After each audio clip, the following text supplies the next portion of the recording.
एक समय की बात है, गोकुल नगर पर वैखानस नाम के राजा राज किया करते थे।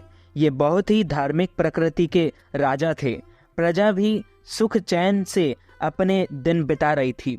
राज्य में किसी भी तरह का कोई संकट नहीं था। एक दिन क्या हुआ कि राजा वैखानस अपने शयन कक्ष में आराम फरमा रहे थे। तभी क्या हुआ कि उन्होंने एक विचित्र स्वप्न देखा, जिसमें वे देख रहे हैं कि उनके पिता जो मृत्यु को प्राप्त हो चुके थे, नरक में बहुत कष्टों को झेल रहे हैं। अपने पिता को इन कष्टों में देखकर राजा बेचैन हो गए और उनकी निद्रा भंग हो गई। अपने स्वप्न के बारे में रात भर राजा विचार करते रहे, लेकिन कुछ समझ नहीं आया। तब उन्होंने प्रातःकाल ही ब्राह्मणों को बुलवा भेजा। ब्राह्मणों के आने पर राजा ने उन्हें अपने स्वप्न से अवगत करवाया। ब्राह्मणों को राजा के स्वप्न से यह तो आभास हुआ कि उनके पिता को मृत्यु पर्यंत कष्ट झेलने पड़ रहे हैं, लेकिन इसमें वे कैसे मुक्त हो सकते हैं, इस बारे में कोई उपाय सुझाने में अपनी असमर्थता जताई। उन्होंने राजा वैशानख को सुझाव दिया, आपकी इस शंका का समाधान पर्वत नामक मुनि कर सकते हैं। वे बहुत पहुँचे हुए मुनि हैं, अतः आप अति शीघ्र उनके पास जाकर इसका उद्धार पूछें। अब राजा वैशानख ने वैसा ही किया और अपनी शंका को लेकर पर्वत मुनि के आश्रम में पहुंच गए। मुनि ने राजा के स्वप्न की बात सुनी तो वे भी एक तो अनिष्ट के डर से चिंतित हो गए और फिर उन्होंने अपनी योग दृष्टि से राजा के पिता को देखा। वे सचमुच नरक में पीड़ाओं को झेल रहे थे। उन्हें इसका कारण भी भान हो गया। तब उन्होंने राजा से कहा कि हे राजन, आपके पिता को अपने पूर्व जन्म पाप कर्मों की सजा काटनी पड़ रही है। उन्होंने सौतेली स्त्री के वश में होकर दूसरी स्त्री को सम्मान नहीं दिया और उन्होंने रति दान का निषेध किया था। तब राजा ने उनसे पूछा, हे मुनिवर, मेरे पिता को इससे छुटकारा कैसे मिल सकता है? तब पर्वत मुनि ने उनसे कहा कि राजन, यदि आप मार्गशीर्ष शुक्ल एकादशी का विधि अनुसार व्रत करें और उसके पुण्य को अपने पिता को दान कर दें तो उन्हें मोक्ष मिल सकता है।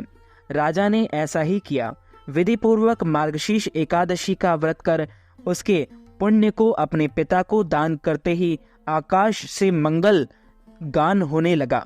राजा ने प्रत्यक्ष देखा कि उसके पिता बैकुंठ में जा रहे हैं। उन्होंने कहा कि हे पुत्र, मैं कुछ समय स्वर्ग का सुख भोग कर मोक्ष को प्राप्त हो जाऊंगा।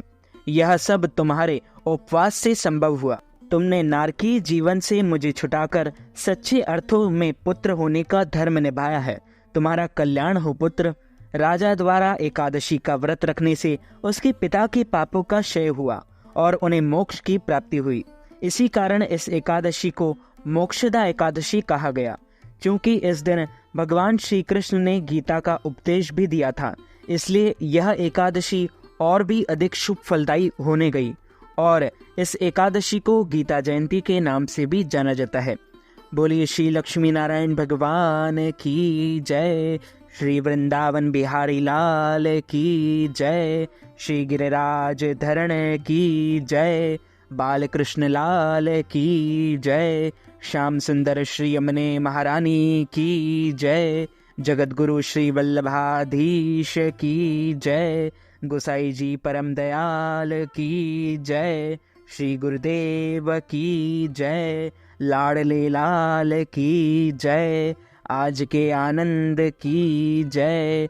अच्युतम केशवम राम नारायणम कृष्ण दामोदरम वासुदेवम हरि श्रीधरम माधवम गोपिका वल्लभम श्री जानकी नायकम श्री रामचंद्रम भजे जानकी मनोहरम सर्वलोकनायकम श्री शंकरादि सेवितम पुण्य नाम कीर्तनम श्री राम राम राम राम राम नाम तायकम राम कृष्ण वासुदेवा भक्ति मुक्तिदायकम रामा कृष्णा वासुदेवा भक्ति मुक्तिदायकम।